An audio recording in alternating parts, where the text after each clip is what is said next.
is taking the missionary principles or principles that missionaries themselves have to do, because they have to build a bridge. Like you actually cite a Hindu in here, you cite Buddhists in here, because there are these ideas in their culture, they're embedded. We just have to kind of like find the broom, and you keep sweeping it away to find that place where that bridge is. I think of Don Richardson's The Peace Child. I don't know if you've ever read that.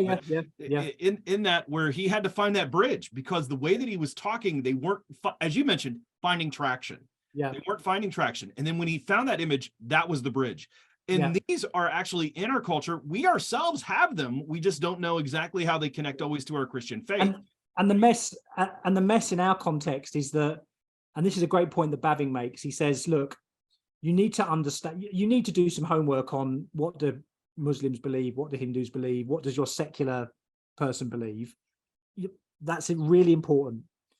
But every person that you meet always defies or counteracts what you've read in the textbook. And if you just go with the textbook view, there's so many in our context, so many people who would be Muslim, but have been who have been also very influenced by the West and secularism. And, it's as I have a relationship with each person, that study that we've done is really important, because it does mean that we do kind of know where people are coming from generally, but the relationships that we have with every person is really important. So you need that mixture of what you might call kind of knowledge, but also relationship, and knowing that people are messy, that people believe all kinds of things that don't fit together. But that's where I think, if we know, and this gives us encouragement, that in any encounter we come to, that these are people who are in a relationship with God, they know God, they're wrestling with him, and then we just enter and we move that relationship on, either calling them to Christ and the savior of life, or the savior of death, and in that sense. So that's crucial in the preaching of the gospel. You even mentioned that with Hinduism, which I thought was even great, that you mentioned that Hinduism is not just one religion, that it's one title that's been given to all of these different religions that have been kind of bound together.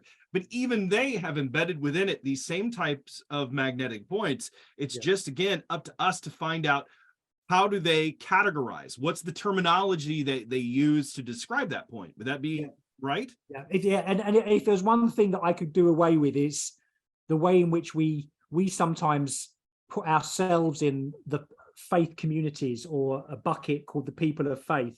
That just plays into this problem that we've had for a long time, which is not Christianity. It's the Enlightenment, it's modernity that said there's religion and there's the secular, there's facts and there's values, and we've bought into that. And this is a great thing that Newbigin pointed out, that modernism put a distinction between fact and value, whereas what we need to understand is that more holistic view, that there is no uninterpreted fact, and that we all come with a worldview. And I hope although it's very painful, I'm hoping we're starting to see that a little bit more, as people in our context at the moment. There's a live issue of a candidate who wants to run for public office, who is a very strong, devout Christian, and people are thinking this is a terrible thing. And it's kind of pointing out, well, we've all got worldviews. We all come into the public sphere with certain commitments, ultimate commitments. You don't have to call it faith, that just annoys people, but we all have ultimate commitments. And again, we all have the ways in which we answer these magnetic points. So let's have that conversation. But I think the key thing there, Travis, is we need to do it in a way that is civil.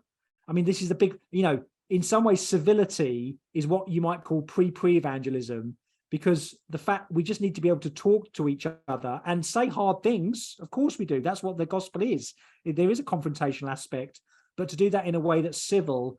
And again, I just think the way that the culture's tearing itself up in terms of the discourse is very unsavory. And I think we need opportunities, and maybe the church can help here in just getting us to sit down and talk about where we're coming from and what our different views are, and then be able to have an opportunity then to say something about the Lord Jesus.